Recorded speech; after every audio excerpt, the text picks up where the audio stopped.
এক হাঁড়ি বিরিয়ানি রান্না করেছি, এক হাঁড়ি বিরিয়ানি খাবো। আমি শুটিংয়ে দেখ খেতেই পাই না, ওরা এতটুকু খালি কাজ করে খেতেই দেয় না।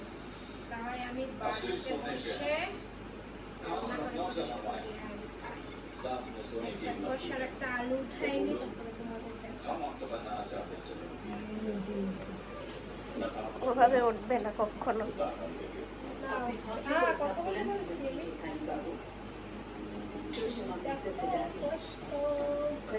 আর আমার বড় একটা আলু